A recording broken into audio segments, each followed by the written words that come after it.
இந்திய தேசம் என்றும் நாவலந்தீவு என்றும் கூறப்படுகிற பரதகண்டத்திலே, மத்திய தேசத்திலே, சாக்கிய ஜனபதத்திலே கபிலவத்து என்னும் அழகான நகரம் ஒன்று இருந்தது.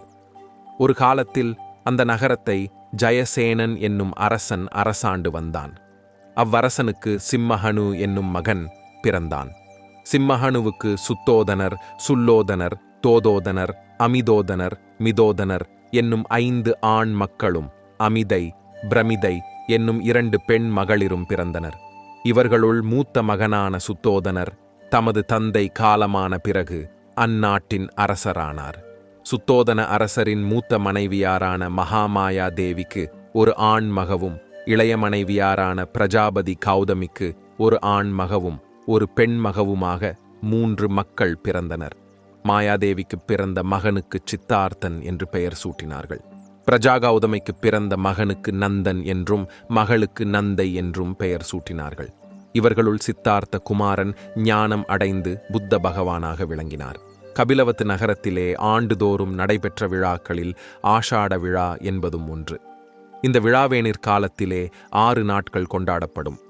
இவ்விழாவின் போது நகர மக்கள் ஆடை அணிகள் அணிந்து விருந்து உண்டு ஆடல் பாடல் வேடிக்கை வினோதங்களில் மகிழ்ந்திருப்பர். சுத்தோதன அரசரும் நறுமண நீரில் நீராடி உயர்ந்த ஆடை அணிகள் அணிந்து நறுமணம் பூசி அறுசுவையுண்டி அருந்தி அரசவையிலே அமைச்சர், சேனைத் தலைவர் முதலிய குழுவினர் சூழ அரியாசனத்தில் வீற்றிருந்து ஆஷாட விழா கொண்டாடுவார். வழக்கம் போல ஆஷாட விழா வந்தது. நகர மக்கள் அவ்விழாவை நன்கு கொண்டாடினர். அரண்மனையில் அரசியாராகிய மாயாதேவியாரும் இவ்விழாவை கொண்டாடிய பிறகு 7ஆம் நாளாகிய ஆஷாட பௌர்ணமி என்று மாயாதேவியார் நறுமண நீராடி நல்லாடை அணிந்து ஏழை எளியவருக்கும் ஏனையோருக்கும் உணவு உடை முதலியன வழங்கினார். பின்னர் தாமும் அறுசுவை உணவு அருந்தி அஷ்டாங்க சீலம் என்னும் நோன்பு நோற்றார். இரவானதும் படுக்கையறை சென்று கட்டிலிற் படுத்து கண்ணுறங்கினார். இரவு கழிந்து விடியற் காலையில் ஒரு கனவு கண்டார். மாயாதேவியார் கண்ட கனவு இது. இந்திரனால் நியமிக்கப்பட்ட திக்குப்பாலர்களான திருதராட்ரன், விரூபாக்கன், விரூலாஷன், வைசிரவணன் என்னும் 4 தேவர்கள் வந்து மாயாதேவியார் படுத்திருந்த படுக்கையை கட்டிலோடு தூக்கிக் கொண்டு போய் இமயமலைக்குச் சென்று அங்கிருந்த மனோசிலை என்னும் பெரிய பாறையின் மேலே ஒரு சால மரத்தின் கீழே வைத்து ஒரு புறமாக ஒதுங்கி நின்றார்கள். அப்போது அந்த தேவர்களின் மனைவியரான தேவிமார் வந்து மாயாதேவியாரை அழைத்து கொண்டு போய் அருகிலிருந்த அனுவதப்தம் என்னும் ஏரியில் நீராட்டினார்கள். நீராட்டிய பின்னர் உயர்தரமான ஆடை அணிகளை அணிவித்து நறுமணச் சாந்து பூசி மலர் மாலைகளைச் சூட்டினார்கள். பிறகு அருகிலே இருந்த வெள்ளிப்பாறையின் மேல் அமைந்திருந்த பொன் மாளிகைக்குள் மாயாதேவியாரை அழைத்து கொண்டு போய் அங்கிருந்த ஒரு கட்டிலில் மேற்கு புறமாக தலை வைத்து படுக்க வைத்தனர். மாயாதேவியார் படுத்திருந்த போது அருகிலிருந்த மலைகளின் மேலே மிக்க அழகுள்ள வெள்ளையானையின் இளங்கன்று ஒன்று உலாவித் திரிந்து கொண்டிருந்தது. அந்த யானை கன்று பொன்னிறமான பாறைகளின் மேலே நடந்து மாளிகை இருந்த வெள்ளிப்பாறைக்கு வந்தது. பாறையின் வடபுறமாக வந்து தும்பிக்கையிலே ஒரு வெண்டாமரை பூவை ஏந்திக் கொண்டு பிளிரிக்கொண்டே மாளிகைக்குள் நுழைந்து மாயாதேவியார் படுத்திருந்த கட்டிலருகில் வந்தது. வந்து கட்டிலை 3 முறை வலமாகச் சுற்றி தேவியாரின் வலது பக்கமாக அவர் வயிற்றுக்குள் நுழைந்து விட்டது. இவ்வாறு கனவு கண்ட மாயாதேவியார் விழித்தெழுந்து தாம் கண்ட கனவை அரசரிடம் கூறினார். சுத்தோதன அரசர் நூல்களை கற்றறிந்த அந்தணர் 64 அழைத்து அறுசுவை உணவுகளை உண்பித்து அரசியார் கண்ட கனவை அவர்களுக்கு கூறி அதன் கருத்து என்னவென்று கேட்டார். கனவை ஆராய்ந்து பார்த்த அந்தணர்கள் அதன் கருத்தை தெரிவித்தார்கள். அரசியாருக்கு கருப்பம் வாய்த்திருப்பதை இக்கனவு தெரிவிக்கிறது. அரசியாருக்கு ஒரு ஆண் மகவு பிறக்கும். அந்த குழந்தை பெரியவனாக வளர்ந்து இல்லற வாழ்க்கையை மேற்கொள்ளுமானால் பெரிய சக்கரவர்த்தியாக விளங்கும். இல்லறத்தில் புகாமல் துறவரத்தை மேற்கொள்ளுமானால் பெறுதற்கரிய புத்த ஞானம் பெற்று புத்தராக விளங்கும் என்று அவர்கள் கூறினார்கள். இவ்வாறு மாயாதேவியார் விடியற்காலையில் ஒரு கனவு கண்டார். போதிசத்துவர் தாம் எழுந்தருளியிருந்த துடித லோகத்தை விட்டு இறங்கி வந்து மாயாதேவியாரின் திருவயிற்றில் கருவாக அமைந்தருளியதைத்தான் தேவியார் வெள்ளை யானை கன்று தமது வயிற்றில் நுழைந்ததாக கனவு கண்டார். மாயாதேவியாரின் திருவயிற்றிலே கருவாக அமர்ந்த போதி சத்துவர் இனிது வளர்ந்து வந்தார். தேவியாரும் யாதொரு துன்பமும் இல்லாமல் மகிழ்ச்சியோடு இருந்தார். மாயாதேவியார் வயிறு வாய்த்து 10 திங்களாயின. அப்போது அவருக்கு தமது பெற்றோரை காண வேண்டும் என்னும் ஆசை உண்டாயிற்று. தமது எண்ணத்தை அரசருக்கு தெரிவித்தார். அரசரும் உடன்பட்டு கபிலவத்து நகரத்திலிருந்து தேவியாரின் பெற்றோர் வசிக்கும் தேவதகா நகரம் வரையில் சாலைகளை அலங்காரம் செய்வித்தார். பிறகு தோழியரும் ஏவல் மகளிரும் பரிவாரங்களும் அமைச்சரும் புடை சூழ்ந்து செல்ல தேவியாரை பல்லக்கில் ஏற்றி அவரை தாயகத்திற்கு அனுப்பினார். இவ்வாறு தேவதகா நகரத்திற்கு புறப்பட்டுச் சென்ற தேவியார் இடைவழியிலே இருந்த உலும்பினிவனம் என்னும் சோலையை அடைந்தார். அன்று வைசாக பௌர்ணமி நாள். உலும்பினி வனம் அழகான பூக்கள் நிறைந்து மனம் கமழ்ந்து திவ்யமாக விளங்கிற்று. குயில், மயில், கிளி முதலிய பறவை இனங்கள் மரங்களில் அமர்ந்து இனிமையாக பாடிக்கொண்டிருந்தன. அவை கண்ணுக்கும் காதுக்கும் இனிமை பயந்தன. மலர்களில் தேனை சுவைத்த தேனீக்களும் தும்பிகளும் வண்டுகளும் அங்குமிங்கும் பறந்து கொண்டிருந்தன. அந்த உலும்பினி வனத்திற் சென்று அவ்வனத்தின் இனிய காட்சிகளை காண வேண்டுமென்று மாயாதேவியார் ஆசை கொண்டார். அவர் விரும்பியபடியே அவருடன் சென்றவர்கள் அவரை அவ்வனத்திற்கு அழைத்துச் சென்றார்கள். தேவியார் உலும்பினி வனத்தின் இனிய காட்சிகளையும் பூக்களின் வனப்பையும் கண்டு மகிழ்ந்தார். கடைசியாக அந்த தோட்டத்தின் ஓரிடத்திலே இருந்த அழகான சாலமரத்தின் அருகில் வந்தார். அந்த மரம் முழுவதும் பூங்கொத்துக்கள் நிறைந்து மலர்ந்து மணங்கமழ்ந்து நின்றது. தேவியார் மரத்தடியில் சென்று அதன் கிளையொன்றை பிடிக்க கையை தூக்கினார். அப்பூங்கிளை அவர் கைக்கு தாழ்ந்து கொடுத்தது. அவ்வமயம் அவர் வயிறு வாய்த்து 10 திங்கள் நிறைந்து கருவுயிர்க்கும் காலமாயிருந்தது. அவருக்கு கர்மஜவாயு சலித்தது. இதனை அறிந்த அமைச்சரும் பரிவாரங்களும் அரசியாரை சூழத் திரைகளை அமைத்து விலகி நின்று காவல் புரிந்தார்கள். தேவியார் சாலமரத்தின் பூங்கிளையை ஒரு கையினால் பிடித்துக்கொண்டு கிழக்கு நோக்கியிருந்தார். இவ்வாறு இருக்கும்போதே அவர் வயிற்றிலிருந்து போதிசத்துவர் குழந்தையாகப் பிறந்தார். தாயும் சேயும் யாதொரு துன்பமும் இல்லாமல் சுகமே இருந்தார்கள். மாயாதேவியாருக்கு குழந்தை பிறந்த செய்தியை கேட்டவுடனே கபிலவத்து நகரத்திலிருந்தும் தேவதகா நகரத்திலிருந்தும் சுற்றத்தார் உலும்பினி வனத்திற்கு வந்து போதிசத்துவராகிய குழந்தையையும் மாயாதேவியாரையும் கபிலவத்து நகரத்திற்கு ஊர்வலமாக அழைத்துச் சென்றார்கள். போதிசத்துவர் பிறந்தருளிய அதே வேளையில் யசோதரை தேவியாரும் சன்னன், காளுதாயி என்பவர்களும் தோன்றினர். கந்தகன் என்னும் குதிரையும் போதி மரமும் 4 நாழி நிதி குவியலும் தோன்றின. போதிசத்துவர் மாயாதேவியார் திருவயிற்றிலே தங்கிக் குழந்தையாக திருவவதாரம் செய்திருப்பதை அசித முனிவர் அறிந்து அக்குழந்தையை காண்பதற்காக அரண்மனைக்கு வந்தார். சுத்தோதன அரசர் முனிவரை வரவேற்று ஆசனத்தில் அமரச் செய்து வணங்கி நின்றார். அப்போது அசித முனிவர், அரச, உமக்கு ஆண்மகன் பிறந்த செய்தி அறிந்து இவ்விடம் வந்தேன். அக்குழந்தையை நான் பார்க்க வேண்டும் என்று கூறினார். இதை கேட்ட அரசர் தாமே தமது கைகளில் குழந்தையை ஏந்தி கொண்டு வந்து முனிவருக்கு காட்டி, மகனே, முனிவரை வணங்கி நற்பேறு பெறுக என்று கூறினார். அப்போது குழந்தையின் பாதங்கள் தற்செயலாக முனிவருடைய தலையில் பட்டன. ஏனென்றால் போதிசத்துவர்கள் புத்த நிலையை அடைகிற பிறப்பிலே பிறரை வணங்குவது மரபன்று. இதனை ஞானக் கண்ணினால் அறிந்த அசித முனிவர் உடனே ஆசனத்தை விட்டு எழுந்து நின்று குழந்தையை கைகூப்பி வணங்கினார். முனிவர் குழந்தையை வணங்குவதைக் கண்ட அரசன் பெரிதும் வியப்படைந்து தாங்க முடியாத அன்போடு குழந்தையின் கால்களில் தானும் தன் தலையை வைத்து வணங்கினார். அசித முனிவர் குழந்தையின் திருமேனியில் காணப்பட்ட 80 விதமான மகா புருஷ லட்சணங்களைக் கண்டு தமது ஞானக் கண்ணினால் சிந்தித்து பார்த்து இந்த குழந்தை புத்தர் ஆகப்போவதை அறிந்து ஆனந்தங்கொண்டு மகிழ்ந்தார். பிறகு இக்குழந்தை புத்த பதவியடையும்போது தாம் உயிர் வாழ்ந்திருந்து பார்க்க முடியாது என்பதை உணர்ந்து வருத்தத்தோடு அழுதார். முனிவர் முதலில் மகிழ்ந்ததையும் பின்னர் அழுவதையும் கண்ட அமைச்சர்கள் அதற்கு காரணம் கேட்டார்கள். முனிவர் இவ்வாறு விளக்கம் கூறினார். போதிசத்துவராகிய இந்த குழந்தைக்கு யாதொரு தீங்கும் வராது. இவர் புத்த பதவியை அடையப் போகிறார் என்பதை அறிந்து மகிழ்ச்சியடைந்தேன். ஆனால் இவர் புத்தராவதற்கு முன்பே நான் இறந்து விடுவேன். ஆகையால் அப்போது இவரை காண முடியாதே என்பதற்காக வருத்தமடைந்தேன் என்று கூறினார். போதிசத்துவர் பிறந்த 5ஆம் நாள் அவருக்கு பெயர் சூட்டு விழா நடந்தது. கல்வியில் தேர்ந்த 108 நிமித்திகர்களை அரசர் அழைத்து அவர்களுக்கு அறுசுவை உணவு விருந்தளித்தார். பிறகு, என் மகடைய இலட்சணங்களை அறிந்து அவனுக்கு ஏற்ற பெயரைச் சூட்டுங்கள். அன்றியும் அவன் வாழ்க்கையில் நடைபெறப் போகிறவைகளையும் பிழையில்லாமல் கணித்துக் கூறுங்கள் என்று கேட்டார். இவர் உலகத்திற்கு அர்த்தசித்தி செய்யப் போகிறவர். ஆகையினாலே இவருக்கு சித்தார்த்தர் என்று பெயர் சூட்டுவது தகுதியாகும் என்றும் கூறினார். என்னுடைய குமாரன் எந்தெந்த காரணங்களினால் உலக வாழ்க்கையில் வெறுப்படைவான் என்பதை கண்டு கூற வேண்டும் என்று கேட்டார். இவ்வாறு அரசர் கூறியதை கேட்ட நிமித்திகர் மேலும் ஆராய்ந்து பார்த்து இவ்வாறு சொன்னார்.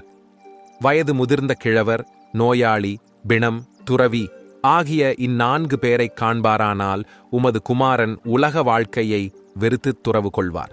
இவ்வாறு நிமித்திகர் சொன்னதைக் கேட்ட சுத்தோதன அரசர் தமது குமாரன் சக்கரவர்த்தியாக விளங்க வேண்டும் என்று விரும்பி தனது மகனை இல்லறத்திலேயே நிற்கச் செய்வதற்கு வேண்டிய உபாயங்களையெல்லாம் யோசித்தார். தொண்டு கிழவர்களும் நோயாளிகளும் பிணங்களும் சந்நியாசிகளும் சித்தார்த்த குமாரனுடைய பார்வையில் படாதபடி தடுக்க 4 திசைகளிலும் 4 மைல் தூரம் காவலாளிகளை ஏற்படுத்தினார். சித்தோதன அரசன் தனக்கு குழந்தை பிறந்ததற்காக மகிழ்ந்து ஏராளமான பொன்னையும் பொருளையும் வழங்கி தான தருமங்கள் செய்தார். சித்தார்த்த குமாரன் பிறந்த 7ஆம் நாள் மாயாதேவியார் காலமானார். மாயாதேவியார் காலஞ்சென்றபடியினாலே அவர் தங்கையராகிய மகாபிரஜாபதி கௌதமி என்பவர் சுத்தோதன அரசருடைய பட்டமகிழ்ச்சியானார். இவர்தான் சித்தார்த்த குமாரனை வளர்த்தார். தமது அரச குலத்திலே பிறந்து நல்ல குணங்களும் நல்ல அழகும் உடைய ஒருத்தியை தேர்ந்தெடுத்து அவளை செவிலித்தாயாக அமைத்து குழந்தையை நல்ல வண்ணம் வளர்க்கும்படி அரசர் ஏற்பாடு செய்தார். சித்தார்த்த குமாரன் நாளொரு மேனியும் பொழுதொரு வண்ணமுமாக அரண்மனையிலே வளர்ந்து வந்தார். இவ்வாறு சில ஆண்டுகள் கழிந்தன. அக்காலத்திலே வப்பமங்கலம் என்னும் நாஞ்சில் விழா கொண்டாடுவது வழக்கம். அவ்விழாவன்று அரசரும் அமைச்சர்களும் வயலுக்குச் சென்று ஏரினால் நிலத்தை உழுவார்கள். அந்த வழக்கப்படி ஓர் ஆண்டு வப்பமங்கல விழாவை கொண்டாடுவதற்காக சுத்தோதன அரசர் அமைச்சரும் பரிவாரங்களும் சூழ்ந்து வர அலங்கரிக்கப்பட்ட நகர வீதிகளின் வழியாக இளம்பிள்ளையாகிய சித்தார்த்த குமாரனுடன் சிவிகையில் அமர்ந்து வயற்புறத்திற்குச் சென்றார். சென்று அங்கே நாவலந்தோப்பில் அமைக்கப்பட்டிருந்த கூடாரத்தில் சித்தார்த்த குமாரனைச் செவிலித் தாயாரோடு இருக்கச் செய்து அமைச்சருடன் வயலுக்குப் போனார். வயலுக்குப் போய் அரசர் பொன் கலப்பையினாலும் அமைச்சர்கள் வெள்ளிக் கலப்பைகளினாலும் நிலத்தை உழுதார்கள். 108 கலப்பைகளினாலே நிலங்கள் உழப்பட்டன. குடிமக்கள் வெள்ளாடை அணிந்து மலர் மாலை சூடி வயலைச் சுற்றிலும் நின்று அரசர் ஏர் உழுவதை பார்த்து கொண்டிருந்தார்கள்.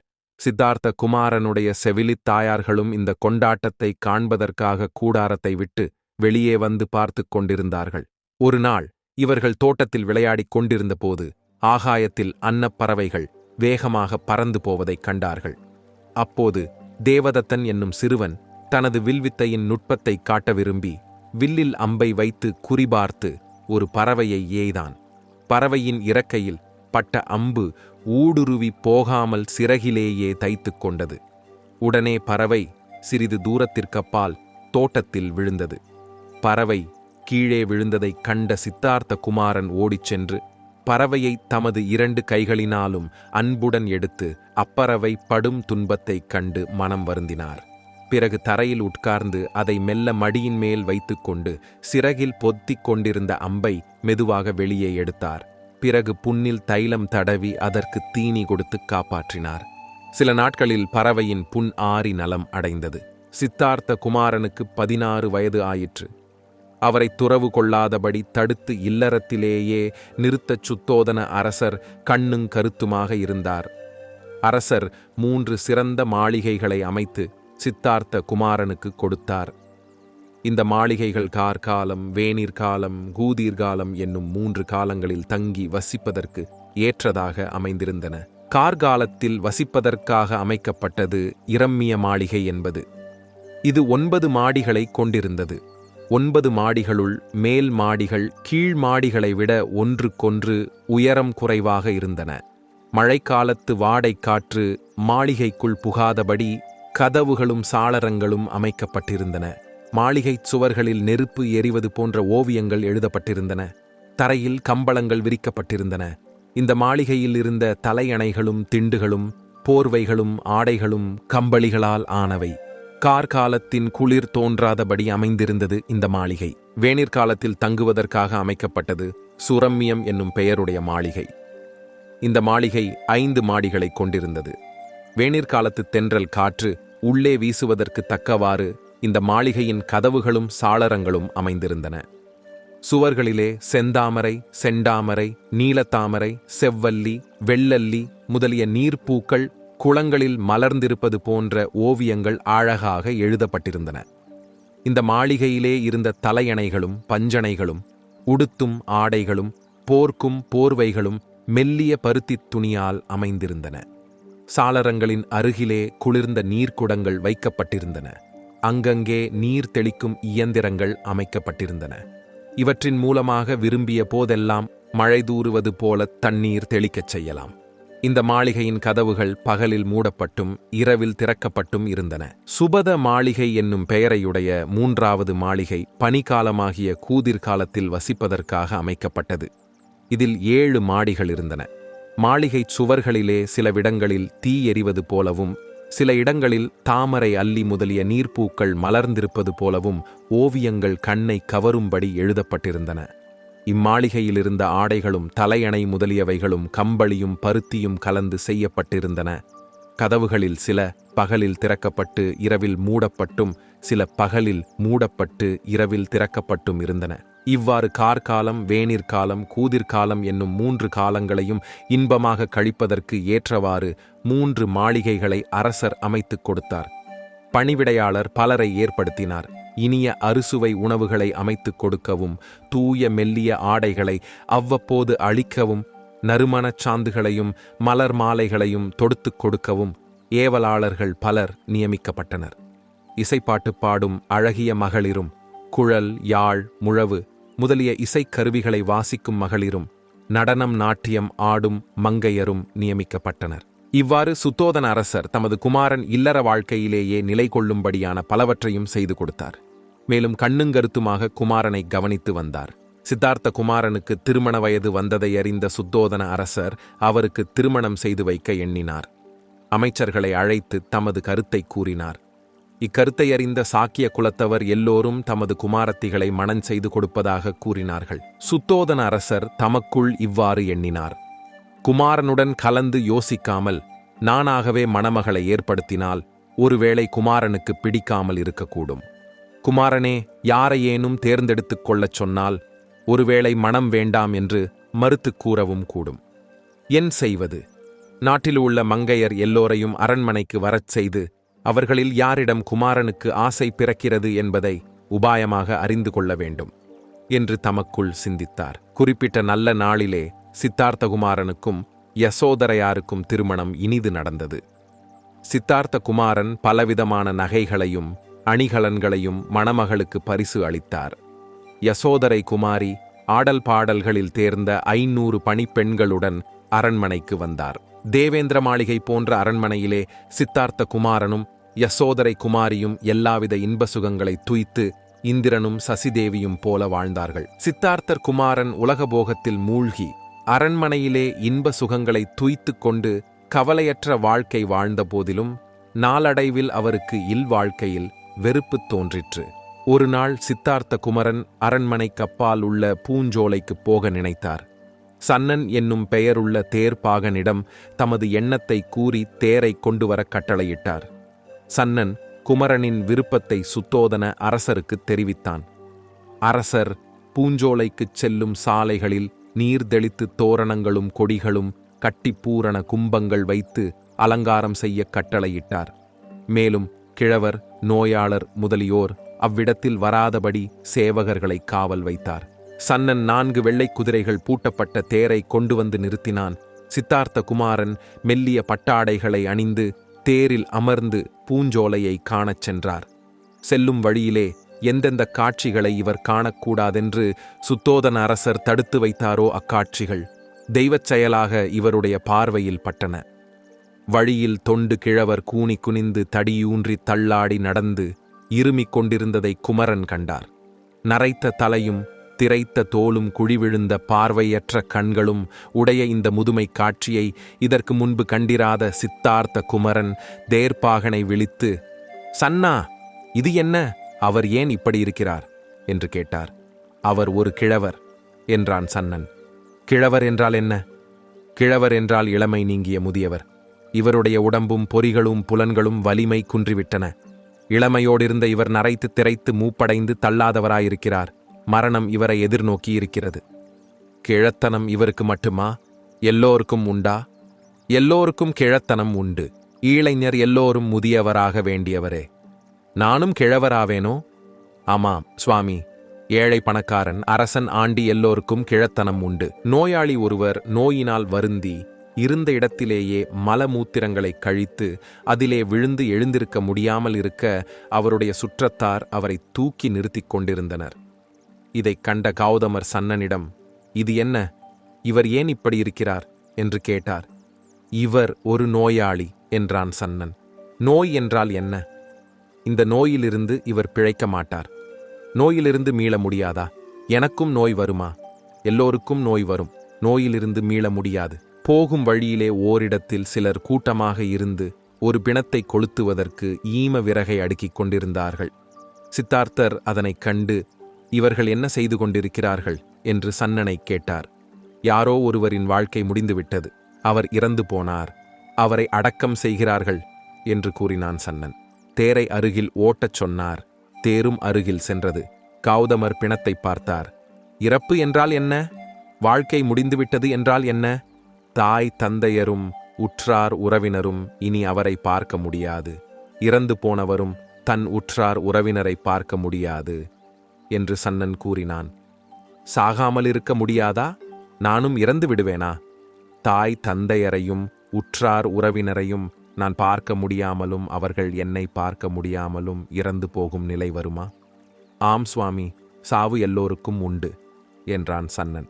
வழியிலே ஒரு துறவி தலையை மழித்து மஞ்சள் ஆடை அணிந்து கொண்டு ஓரிடத்தில் அமர்ந்து இருப்பதைக் கண்டார். இவர் ஏன் இப்படி இருக்கிறார் என்று தேர்ப்பாகனை கேட்டார். இவர் ஒரு துறவி, சந்நியாசி என்று கூறினான் சன்னன். இவர் என்ன செய்கிறார்? பிறவித் துன்பத்தை நீக்கி மோட்சம் அடைவதற்கு இவர் தியானம் செய்து கொண்டிருக்கிறார் என்று கூறினான் சன்னன். சித்தார்த்த குமரன் சிந்தனையில் ஆழ்ந்தார். மாளிகைக்குச் சென்றும் அவர் சிந்தனையில் மூழ்கியிருந்தார். அவ்வமயம் சுத்தோதன அரசரால் அனுப்பப்பட்ட ஒருவர் வந்து யசோதரை தேவியாருக்கு ஒரு ஆண் குழந்தை பிறந்த செய்தியை தெரிவித்தார். இதை கேட்ட இவர் தாம் செய்ய நினைத்திருக்கும் முயற்சிக்கு ஒரு தடை பிறந்தது என்று மனதில் நினைத்து, எனக்கு ஒரு ராகுலன் பிறந்தான் என்று தமக்குத்தாமே கூறிக்கொண்டார். இதை கேட்டு வந்த ஆள் சுத்தோதன அரசரிடம் போய் இவர் தமக்குள்ளே சொல்லிக் கொண்டதை தெரிவித்தார். அதைக் கேட்ட சுத்தோதன அரசர் சித்தார்த்த குமரன் கருதிய பொருளை அறியாமல் தமது பேரனுக்கு இராகுலன் என்று பெயர் சூட்டினார். எல்லோரும் கண்ணுறங்கும் நள்ளிரவிலே சித்தார்த்த குமாரன் விழித்தெழுந்தார். உடனே சித்தார்த்த குமாரன் கட்டிலை விட்டெழுந்து மண்டபத்தை கடந்து வாயில் அருகிலே வந்து, யார் அங்கே என்று பணியாளர்களை விழித்தார். அரசே, அடியேன் சன்னன் என்று கூறி தேர்ப்பாகன் அவரை வணங்கி நின்றான். சன்னா, இப்பொழுது நான் அரண்மனையை விட்டு புறப்படப் போகிறேன். குதிரையை இங்கு கொண்டு வா என்று கட்டளையிட்டார். சன்னன் தலைவணங்கி குதிரை கொட்டிலுக்குச் சென்றான். சித்தார்த்த குமாரன் தமது குழந்தையை பார்க்க எண்ணி யசோதரை அரசியார் உறங்குகிற அறையை நோக்கிச் சென்றார். சென்று ஓசைப்படாமல் மெல்ல கதவை திறந்தார். மங்கலான ஒளியை கொடுத்து கொண்டு விளக்குகள் எரிந்து கொண்டிருந்தன. விளக்குகளுக்கு இடப்பட்டிருந்த எண்ணெயிலிருந்து இனிய நறுமணம் அவ்வறையில் கமழ்ந்து கொண்டிருந்தது. அவ்வறையில் இருந்த கட்டிலில் மல்லிகை பூக்களை தூவிய மெல்லிய பஞ்சணையின் மேலே யசோதரை அரசியார் தமது குழந்தையை வலது கையினால் அணைத்து கொண்டு கண்ணுறங்கிக் கொண்டிருந்தார். சித்தார்த்த குமாரன் அறைக்குள்ளே செல்ல வாயில் நிலையின் மேல் அடி வைத்தார். அப்போது அவர் உள்ளத்தில் ஓர் எண்ணம் உதித்தது. உள்ளே போய் தேவியின் கையை விலக்கி குழந்தையை பார்ப்போமானால் தேவி விழித்துக் கொள்வாள். அதனால் என்னுடைய துறவுக்கு தடை ஏற்படக்கூடும். ஆகவே நான் சென்று புத்த நிலையை அடைந்த பிறகு என் மகனை வந்து காண்பேன் என்று தமக்குள் எண்ணினார். இல்வாழ்க்கையின் அன்பு பிடியினின்று மீள்வது அருமையாயினும் சித்தார்த்த குமாரன் எல்லா மக்களும் உய்வதற்கு நன்னெறியை காண வேண்டும் என்னும் பெருங்கருணையினாலே உந்தப்பட்டு மகனை காண அறைக்குள்ளே செல்லாமல் வெளியே வந்துவிட்டார். தாம் துறவு கொண்டால் தமது சுற்றத்தாரும் மற்றவரும் மனம் வருந்துவார்கள் என்றாலும் தாம் துறவு கொள்வது உலக மக்களின் நன்மைக்காகவாதலின் இவர்களின் வருத்தத்தை பொருட்படுத்தாமல் உப்பரிகையினின்றும் இறங்கிக் கீழே வந்தார். பிரயாணத்திற்கு ஆயத்தப்படுத்திய கந்தகன் என்னும் குதிரையுடன் சன்னன் வாயிலில் காத்திருந்தான். சித்தார்த்த குமாரன் குதிரை மேல் அமர்ந்து சன்னனை குதிரையின் வாலை பிடித்துக் கொள்ளச் சொல்லி தென்கிழக்கு பக்கமாக குதிரையைச் செலுத்தினார். கானகம் நோக்கிச் சென்ற சித்தார்த்தர் அப்போதைய வழக்கப்படி பட்டினி கிடந்து பல நாட்கள் குளிக்காமல் யோக நெறியில் தவத்தில் அமர்ந்தார். இவரின் தவத்தைக் கண்டு சில சீடர்கள் அவருக்கு கிடைத்தனர். வாரணாசி அருகே உள்ள சாரநாத் எனும் இடத்தில் முதன்முறையாக ஐவரைச் சீடர்களாக ஏற்றுக்கொண்டு அவர்கட்கு நல்லறம் புகட்டினார். பல நாட்கள் கழித்து ஒரு இசைக்கலைஞன் அவர் தவம் புரிந்து கொண்டிருந்த வழியாகச் சென்றபோது தனது சீடனிடம் யாழ் பற்றியும் அதன் நுணுக்கம் பற்றியும் கூறிச் சென்றான். ஒரு நாணை யாழில் இணைக்கும் பொழுது அதை அதிகமாக இழுத்துக் கட்டினால் நான் அருந்துவிடும் என்றும் மிகத் தளர்வாக கட்டினால் இசை மீட்ட முடியாது என்றும் கூறிக்கொண்டு சென்றான். சித்தார்த்தாவின் அறிவு அப்போது வேலை செய்ய ஆரம்பித்தது. தனது கடந்த காலத்தில் போதையிலும் பெண் போகத்திலும் செல்வச் செழிப்பிலும் வாழ்ந்ததான் இப்போது அதற்கு மிக மாறாக தன்னை வருத்திக் கொண்டிருக்கிறேன் என்றும் இதே நிலை நீடிக்குமானால் தனது உடல் இறந்துவிடும் என்றும் தான் தேடி வந்த ஞானம் அடையும் முன்னமே தான் இறந்து விடுவோம் என்றும் உணர்ந்தார். எனவே கடுந்தவம் இருப்பதை கைவிட எண்ணினார். எனவே அதிக போக வாழ்க்கை ஞானத்தினை கொண்டு வராது என்றும் மிக நெடிய தவமும் ஞானத்தினை கொண்டு வராது என்றும் நெடிய தவம் இருந்தால் இவ்வுடல் அழிந்துவிடும் என்றும் யோசிக்கத் தொடங்கினார். எனவே முதன்முறையாக அவர் அருகே இருந்த ஆற்றில் சென்று குளிக்க வேண்டுமென முடிவு செய்தார். ஆற்றில் இறங்கும் பொழுது அந்த ஆற்றின் இழுப்பை தன்னால் ஈடு கொடுக்க முடியாமையை உணர்ந்தார். அவ்வாறு ஆற்றில் குளித்துவிட்டு வரும்பொழுது அங்கே இருந்த ஒரு மாடு மேய்க்கும் சிறுமி இவரின் நிலையைக் கண்டு தான் கொண்டு வந்த சோற்றை அவருக்கு ஊட்டிவிட்டார். தனது 35ஆம் வயதில் இந்தியாவின் தற்போதைய பீகார் மாநிலத்தில் உள்ள கயை எனும் இடத்தில் சுஜாதை என்பவளிடம் மோர் வாங்கி குடித்துவிட்டு போதி மரத்தினடியில் அமர்ந்த சித்தார்த்தர் ஞான நிலை அடையும் வரை அந்த இடத்தை விட்டு எழுந்திராமல் நிகழ்வுகளை கவனிப்பது என தீர்மானித்தார். ஒரு வாரம் தனது மிக நுண்ணிய கவனிப்பின் பலனாக முதன்முறையாக கவலைக்கும் துன்பத்திற்குமான காரணம் பற்றியும் தான் முதன்முறையாக மிக மகிழ்ச்சியாக அப்போது இருப்பதையும் உணர்ந்தார். புரிந்துணர்வே ஞானத்தின் அடிகள் என்பதை உணர்ந்தார். புத்தர் ஞானம் பெற்ற அவ்விடம் இன்று புத்தகயா என்று புத்த மதத்தினரின் யாத்திரை தலமாக விளங்குகிறது.